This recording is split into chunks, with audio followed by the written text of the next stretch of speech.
Hello, everyone. My name is Louis Chow. I'm a clinical psychologist and I help oversee all education and training efforts at home base. Today, I'd like to talk to you about the importance of monitoring the information that we're receiving currently. And I'm not talking about what is coming up on CNN, MSNBC, or Fox News. I'm talking about another source of information that's much closer to home: our thoughts. I'm going to bring up 3 out of 10 commonly known problematic patterns of thinking. And what I'm going to do is highlight how these thought patterns can be helpful in some situations, but also can do us a disservice in other situations. And I'll start with the first one of black and white thinking. Many of us have had life experiences or military training, for some of you, that have emphasized the importance of looking at things very clearly in black and white terms. Is someone safe or unsafe? Is a situation fair or unfair, good or bad, and so on. However, there are some instances that in our day-to-day lives where it's not so clearly laid out that there is a right or a wrong. Let me give an example. If I am looking at the world around me and thinking that being outside of my home is unsafe and being inside of the walls of my house make it safe, then I'm going to adopt to this rigidly and prevent myself and my family from leaving the home because it's very clear: outside unsafe, inside safe. What I might be doing is actually ignoring the benefits of being outdoors, engaging in the nature around me, exercising, getting sunlight and vitamin D, that can actually be quite helpful while still taking precautions for social distancing and so forth. So again, black and white thinking on this is very easy to adopt, but maybe not helpful or accurate. Another fancy graphic here.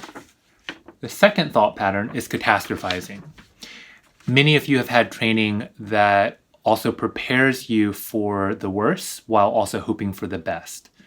Now, this can be helpful and even necessary in many situations, but there are instances where preparing for the worst constantly can be taxing for us mentally, physically, even financially. So let me give a silly example. If I go to the grocery store and I notice that the paper goods aisle is near empty, and I've also been watching the news, I might start to have thoughts that if I don't buy whatever toilet paper is remaining now, I may never have access to it again. As a result, I buy diapers, I buy everything else that's remaining: toilet paper, paper towels. I might go to the next store on my way home and even a third one and also clear out those aisles. Now, as I'm stocking up, it's certainly understandable, but at the same time, I'm operating from a place of catastrophizing in a way that is creating an actual scarcity in resources. And we see that certainly not one person is responsible for the shortages we have, but it can be a group response to a situation where we are feeling powerless, and is actually doing us all a disservice. Another thought pattern, and the third one that I'm going to bring up, is mental filtering.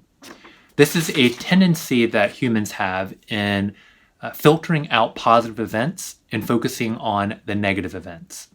This can be quite adaptive if the negative events that we're focused on are things that are life-threatening. So if I can only bring up in my mind situations when I've been in danger and I operate to avoid them, it might help promote my survival.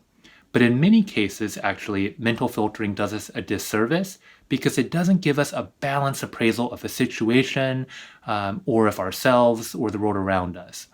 So if I give a current example of right now, if I'm struggling with knowing how to actually provide for my family, how to teach my kids on a day-to-day basis, as there is no handbook or guidebook for this, I might start to question my competency.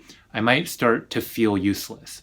And in a mental filtering process, I would then highlight all the instances in my life where I've not known the answer, where I've failed, where I've been unable to provide.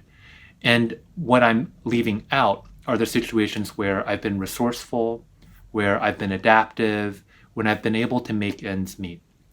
And so what we want to try to do then is to give ourselves a fair chance at being able to also recall in the world around us positive events, positive news, to balance out so that we're not just constantly paying attention to the negative ones. The goal for today is not necessarily to eradicate these thinking patterns, because that's not reasonable or even necessary. Instead, I'd invite you to think about this like a check engine light, just to notice when we might have a thought pattern come up and to invite some curiosity here before we proceed with that thought as reality. So instead of believing that I'm going to have a complete shortage and never again own toilet paper again, I'm going to recognize that that's a catastrophizing thought pattern and just to proceed with caution.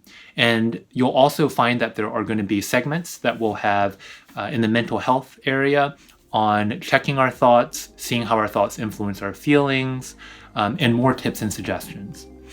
I hope you found this to be helpful. And if you'd like to find out more about our clinical service, please reach out and let us know. Thank you so much.